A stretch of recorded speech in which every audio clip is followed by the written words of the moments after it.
¿Sabías que antes de que cualquier civilización concibiera el concepto del Big Bang, los antiguos mayas ya tenían una versión extraordinariamente compleja sobre el origen del universo?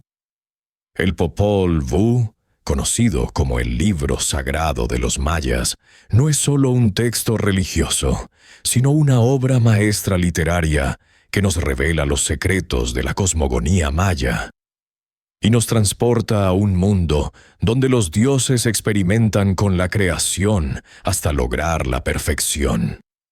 Hoy te revelaré los aspectos más fascinantes de esta obra milenaria que continúa asombrando a arqueólogos, antropólogos y estudiosos de todo el mundo.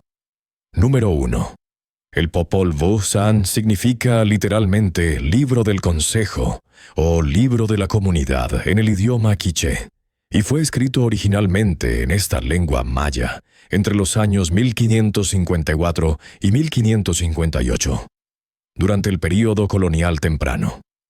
Esta obra extraordinaria no llegó a nosotros por casualidad, sino que fue preservada de manera casi milagrosa cuando un indígena quiché, cuya identidad permanece en el misterio, decidió transcribir las tradiciones orales de su pueblo usando el alfabeto latino que habían aprendido de los misioneros españoles. Número 2. La historia de cómo llegó hasta nosotros es tan fascinante como su contenido. Entre 1701 y 1703, el padre dominico Francisco Ximénez descubrió el manuscrito en Chichicastenango, Guatemala, una pequeña población en las montañas del altiplano guatemalteco. Ximénez no solo copió el texto original en quiché, sino que también realizó la primera traducción al español, creando un documento de valor incalculable que ahora se conserva en la Biblioteca Newberry de Chicago. Número 3. A diferencia de otros textos de creación del mundo, el Popol Vuh presenta múltiples intentos de creación por parte de los dioses. Los creadores, conocidos como Tepeu y Gucumatz, también llamados el corazón del cielo, no logran crear a la humanidad perfecta en su primer intento. Esta característica lo distingue de otras cosmogonías mundiales, donde la creación suele ser un acto único y perfecto desde el principio. Durante el primer intento de creación, número 4, los dioses forman a los primeros seres humanos del barro o lodo.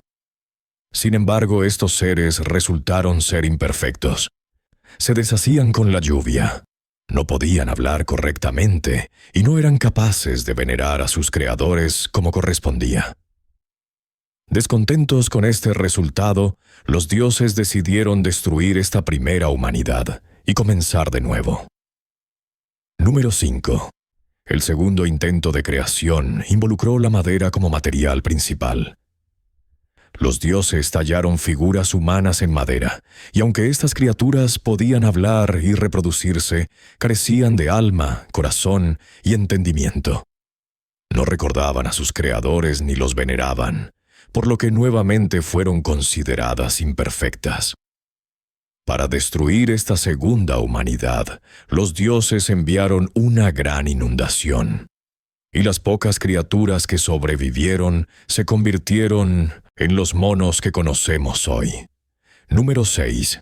Entre la segunda y tercera creación se desarrolla una de las partes más emocionantes del Popol Vuh: las aventuras de los héroes gemelos Hunahpu e Ixbalanque.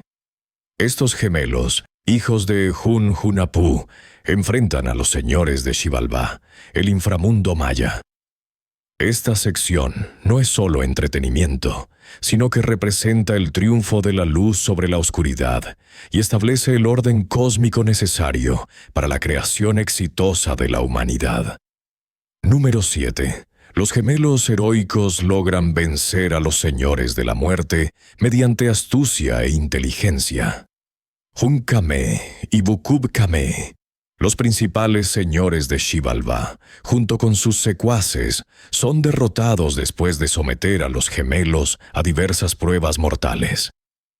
La victoria de Hunahpu e Ixbalanque no solo les permite resucitar a su padre y su tío, sino que también establece las condiciones necesarias para que el sol pueda existir y la vida prospere en la tierra. Número 8. La tercera y definitiva creación de la humanidad utiliza un material completamente diferente: el maíz. Según el Popol Vuh, la abuela Ixmucané molió granos de maíz blanco y amarillo para formar la masa de la cual surgieron los primeros 4 hombres perfectos. Este detalle no es casual, ya que el maíz era considerado sagrado por los mayas y constituía la base de su alimentación y economía. Número 9. Los primeros 4 hombres creados del maíz se llamaban Balam Kitse, Balam Akab, Maukutaj e Ikibalam. Estos nombres tienen significados específicos.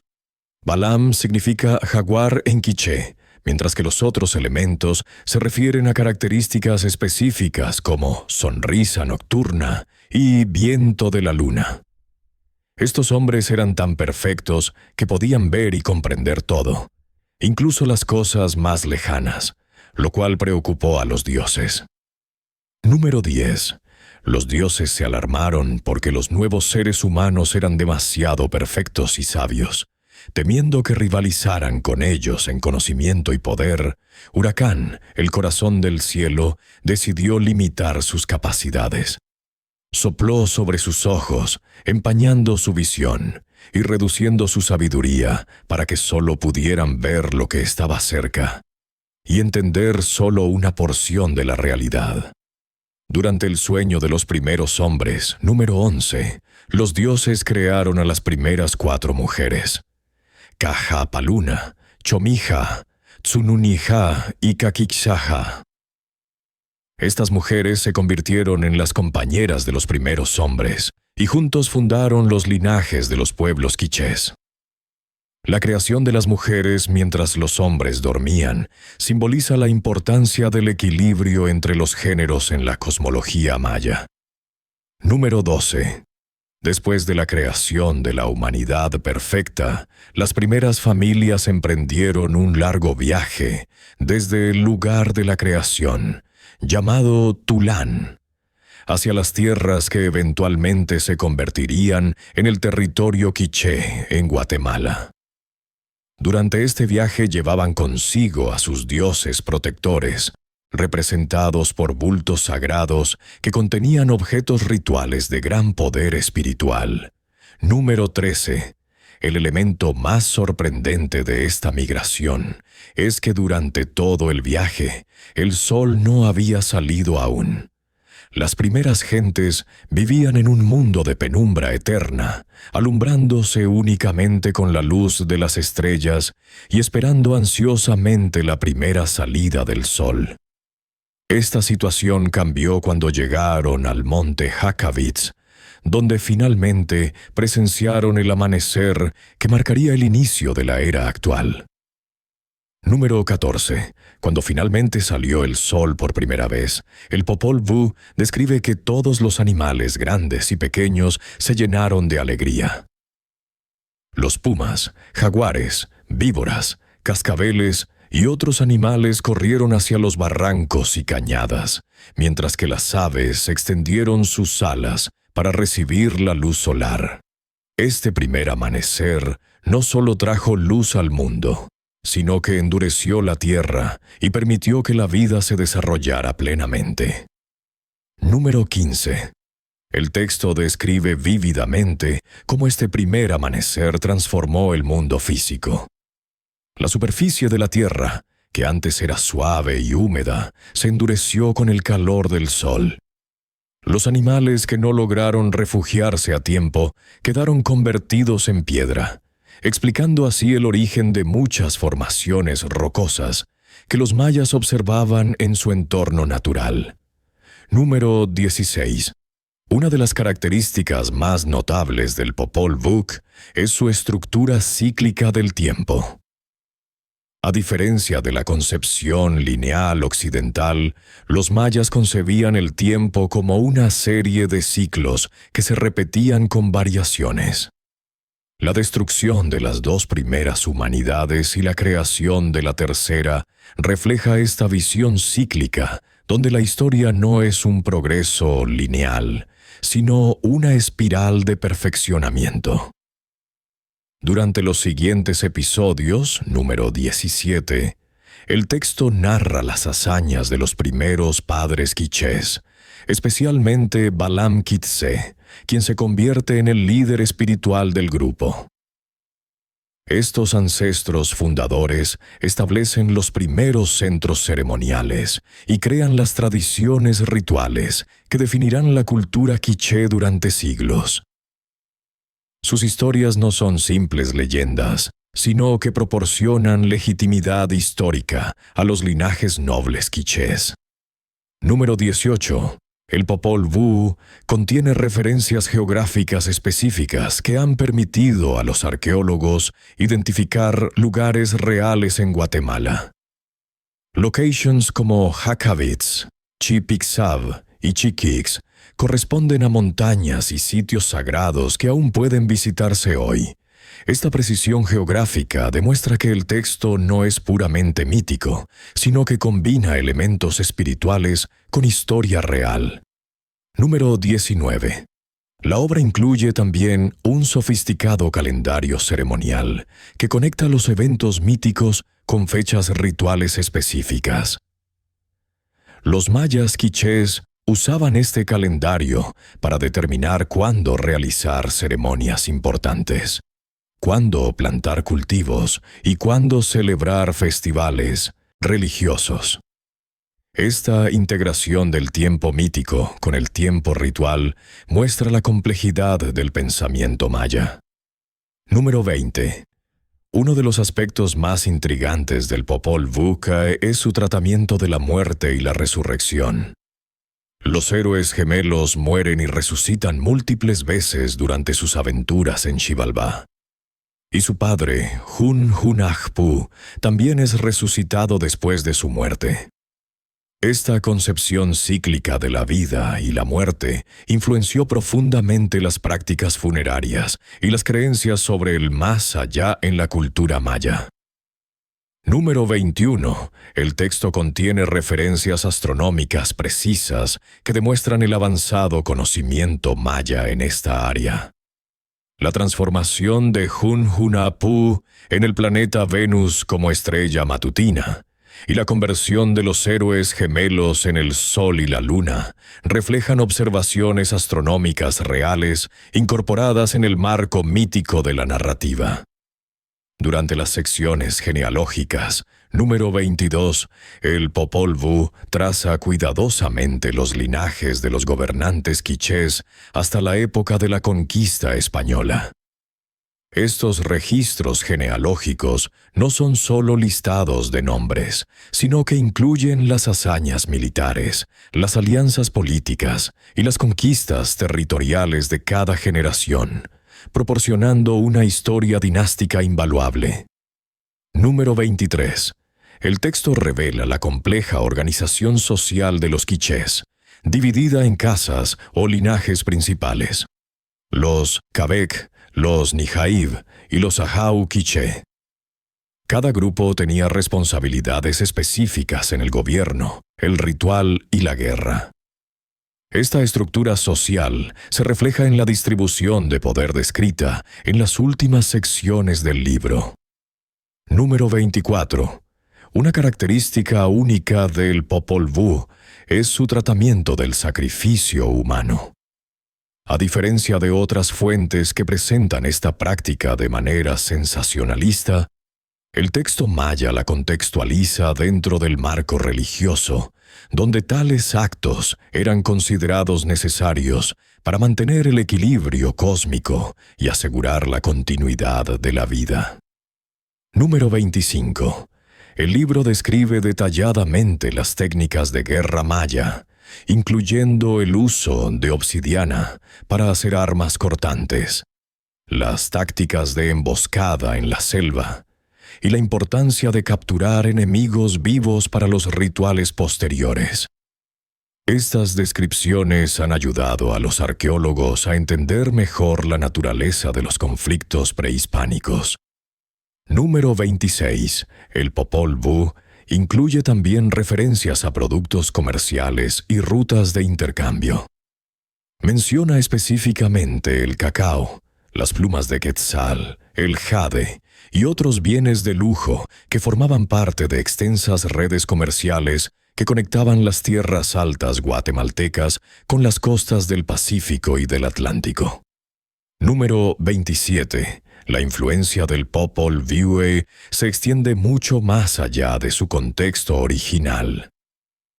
El libro ha inspirado a escritores como Miguel Ángel Asturias, quien ganó el Premio Nobel de Literatura en 1967 y reconoció explícitamente la influencia de esta obra maya en su producción literaria. La rica imagería y la profundidad filosófica del texto continúan resonando en la literatura contemporánea. Número 28. Estudios recientes han demostrado que muchos elementos del Popol Vuh tienen paralelos en otras tradiciones mesoamericanas. Los mexicas tenían mitos similares sobre múltiples creaciones, y los zapotecos también conocían historias de héroes gemelos. Esto sugiere que el Popol Vuh forma parte de una tradición cultural más amplia que se extendía por toda Mesoamérica. Número 29. La preservación de tradiciones orales reflejada en el Popol Vuh Ossoti demuestra la sofisticación de los sistemas de memoria cultural maya. Antes de la llegada de los españoles, estos conocimientos se transmitían de generación en generación mediante recitaciones rituales, cantos ceremoniales y representaciones teatrales que aseguraban la exactitud de la transmisión. Número 30. El impacto del Popol Vuh en la comprensión moderna de las culturas precolombinas ha sido revolucionario. Antes de su traducción y estudio científico, muchos académicos occidentales subestimaban la complejidad intelectual y espiritual de las civilizaciones americanas. Esta obra demostró que los pueblos indígenas habían desarrollado sistemas filosóficos y literarios de extraordinaria sofisticación.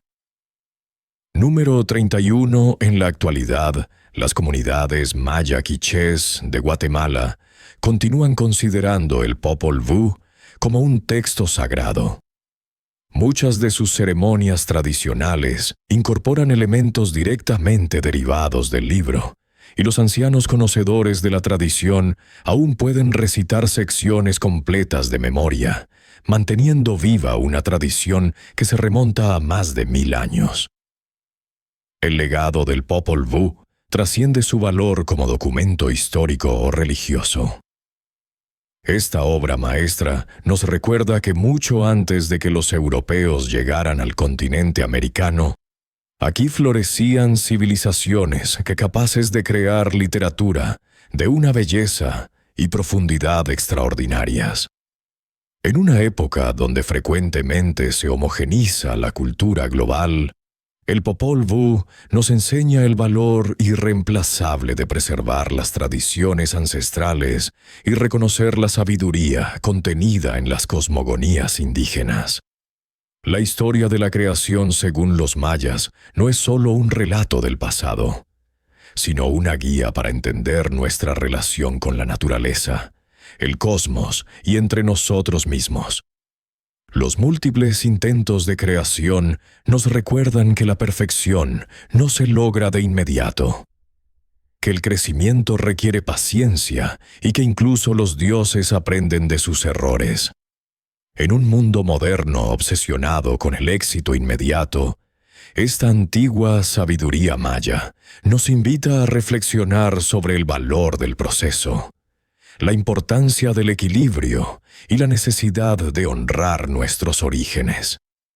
Si este fascinante viaje por el Popol Vuh ha despertado tu curiosidad sobre las culturas precolombinas, no olvides suscribirte al canal para más contenido sobre las civilizaciones que florecieron en nuestro continente antes de 1492. Déjame en los comentarios qué aspecto del Popol Vuh te resulta más intrigante y qué otras tradiciones indígenas te gustaría que exploremos juntos. Dale like si consideras que estas historias ancestrales merecen ser conocidas y compartidas. Y activa la campanita para no perderte ningún video sobre el rico patrimonio cultural de América.